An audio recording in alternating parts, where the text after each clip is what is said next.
खाकी वर्दी वाले इस चुर्कीधारी लफंगे गुंडे मवाली का नाम है अमित विक्रम त्रिपाठी। वैसे यूपी पुलिस मैनुअल के हिसाब से तो यह कानपुर की एक चौकी का मामूली दारोगा है, लेकिन ये अपने आप को चीफ जस्टिस ऑफ इंडिया से कम नहीं समझता। गोया हमारे बाप की चौकी, हमारे बाप का कानून, हमारे बाप की दलील और हमारे बाप का फैसला। पुलिस का विधान क्या, भारत का संविधान क्या और नागरिकता का अभिमान क्या, सबको अपने जूते के तल्ले के नीचे मसल देता है यह गुंडा सब इंस्पेक्टर। नाम अमित विक्रम त्रिपाठी, और जिस छात्र को यह घसीटे जा रहा है उसका नाम है अक्षय प्रताप सिंह। मतलब क्षत्रिय शिरोमणि आदित्यनाथ के राज में पंडित जी एक ठाकुर साहब को बिना किसी कसूर के लतियाए जा रहे। सॉरी, आपने ये गलत कर दिया।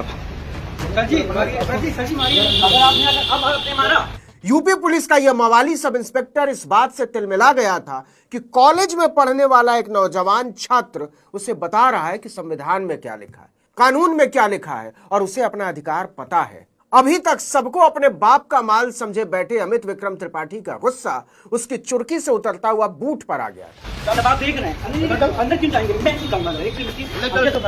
अंकल, मैं आप ये क्या कर रहे हैं? मैंने कहा पुलिस और प्रशासन का यह बदनुमा धब्बा छात्र को घसीट लेता है। छात्र कहता रह जाता है कि आप कानून अपने हाथ में ले रहे हैं, लेकिन अमित त्रिपाठी लगातार यह साबित करता रहता है कि कानून मेरे बाप का माल है, मैं इसको कुचलूं, मसलूं या इस पर थूकूं, तू होता कौन है मुझे यह बताने वाला। छात्र का दूसरा साथी इस घटना का वीडियो बना रहा होता है तो यूपी पुलिस का लफंगा उसे भी यही जताता है कि ऐसी रिकॉर्डिंग से मैं नहीं डरता, कानून को तो मैं रोज अपने जूते के नीचे मसलता हूं। मैंने करा क्या? वीडियो बना, मैंने करा क्या? मैंने क्या करा? मैंने मारा क्या? मैंने कुछ नहीं करा। अंकल आप देख। छात्र बार बार कहता है कि आपने मुझे मारा क्यों? आप मार नहीं सकते, घसीट नहीं सकते, मेरे साथ हाथापाई नहीं कर सकते। और यूपी पुलिस के मवाली अमित विक्रम त्रिपाठी का गुस्सा बढ़ता जाता है और उसकी गुंडागर्दी में शामिल हो जाते हैं उसके साथी।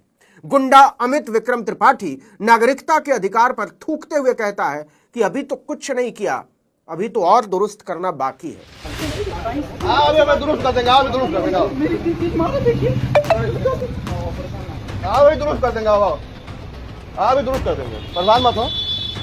इस छात्र का गुनाह केवल इतना था कि यह कानून जानता है, अपना अधिकार समझता है और उस पर अमल करवाने का हौसला रखता है, लेकिन यूपी पुलिस के लफंगों को यह बर्दाश्त नहीं होता।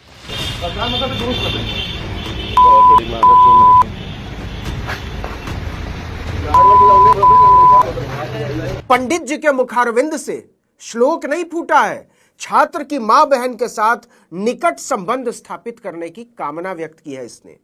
यही व्यवस्था बनाना चाहते थे ना योगी आदित्यनाथ? क्या सोचा था कि दारोगा केवल मुसलमानों की मां बहनों के साथ संसर्ग की कामना जाहिर करेगा? बाबा राज में इसका विस्तार हिंदुओं की मां बहन के साथ सोने की कामना तक जा पहुंचा है। पंडित दारोगा खुलेआम बार बार अक्षय प्रताप सिंह की मां के साथ सोने की कामना जाहिर कर रहा है। जागो हिंदू जागो। पंडित जी ने ठाकुर साहब को चौकी में ही मूंछों पर ताव देकर लतिया दिया, कूट दिया। हिंदू खतरे में आया या नहीं? कहां सोए पड़े हो हिंदुओं? तुम्हारी भुजाएं फड़क क्यों नहीं रही? कहां बिलों में दुबक गए हो? यूपी पुलिस के लफंगों ने तुम्हारे सारे हिंदुत्व को थाने में ही बहा दिया है, पूछोगे नहीं। अब सुनिए पूरी कहानी कि मामला क्या था। नारामऊ का रहने वाला छात्र अक्षय प्रताप सिंह अपने दोस्त अभिषेक दुबे के साथ किदवई नगर गया था। अभिषेक बीटेक पास एक क्वालिफाइड इंजीनियर है। जब पुलिस अक्षय को पीट रही थी, अभिषेक ही वीडियो बना रहा था। गौशाला चौराहे के पास पुलिस चेन स्नैचिंग को लेकर चेकिंग कर रही थी। तेज स्पीड में वहां से अभिषेक और अक्षय की बाइक गुजरती है। तेज स्पीड बाइक को देखकर किदवई नगर चौकी इंचार्ज अमित विक्रम त्रिपाठी ने रुकने का इशारा किया। अक्षय ने देखा नहीं और बाइक की स्पीड बढ़ा ली। इस पर पुलिस कर्मियों ने उनका पीछा किया और शिवराम पेट्रोल पंप के पास दोनों को पकड़ लिया। फिर दोनों को पकड़कर पुलिस वाले चौकी ले आए। चौकी लाने के साथ ही अमित त्रिपाठी अक्षय को घसीटने लगा। इस पर अक्षय ने कहा, आप कानून के तहत शारीरिक यातना नहीं दे सकते, सिर्फ पूछताछ कर सकते। किस वजह से? कोई भी बच्चों घसीट नहीं सकते ना अंकल, बताइए।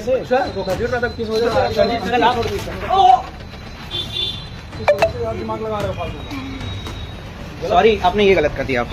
दरअसल दोनों ही छात्र अपना अधिकार जानते थे। वो जानते थे कि ओवर स्पीडिंग में ज्यादा से ज्यादा उनका चालान किया जा सकता है, इससे भी ज्यादा हुआ तो उनकी गाड़ी जब्त की जा सकती, और बहुत हुआ तो उनके खिलाफ जमानती धारा में मुकदमा दर्ज किया जा सकता। किसी भी तरह से ना तो उन्हें थाने लाया जा सकता है और ना ही बंद किया जा सकता है, ना हिरासत में लिया जा सकता है।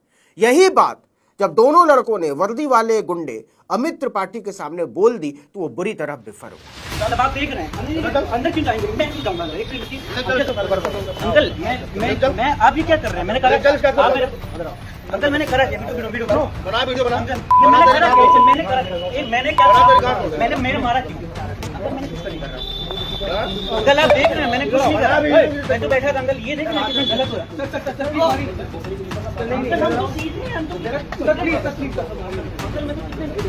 अभी मैं दुरुस्त कर देंगे, अभी दुरुस्त कर देंगे। ये जो गुंडा है ना दारोगा अमित विक्रम त्रिपाठी, ये 2019 बैच का दारोगा है।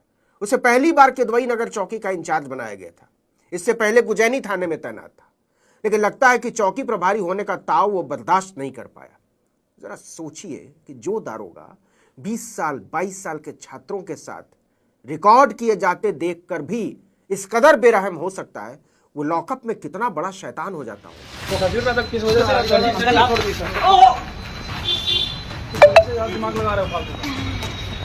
सॉरी आपने ये गलत कर दिया। सर जी अगर आपने मारा सब आप देख रहे हैं अंदर क्यों जाएंगे? मैं क्यों जाऊंगा? ये है इस देश की हालत, इस देश की व्यवस्था की हालत, उस व्यवस्था में कानून की हालत और उस कानून में नागरिक की हालत। वीडियो फैला तो भद पिटनी शुरू हुई। कानपुर पुलिस कमिश्नरेट के अफसरों को लगा कि लड़कों ने तो पोली खोल डाली, तो चौकी इंचार्ज को लाइन हाजिर किया गया। बस लाइन हाजिर। लाइन हाजिर का मतलब केवल इतना होता है कि आप किसी थाने में तैनात नहीं होंगे, पुलिस लाइन में ड्यूटी बचानी होगी। मामला ठंडा होते ही फिर से तैनाती दे दी जाती है। सोचिए, कैमरे पर छात्रों को अवैध तरीके से पीटने और 3rd डिग्री देने वाला है गुंडा लफंगा, सस्पेंड तक नहीं होता। पुलिस महकमा उसे साफ बचा लेता है और इस तरह पुलिसिया गुंडागर्दी का लाइसेंस जारी रहता है।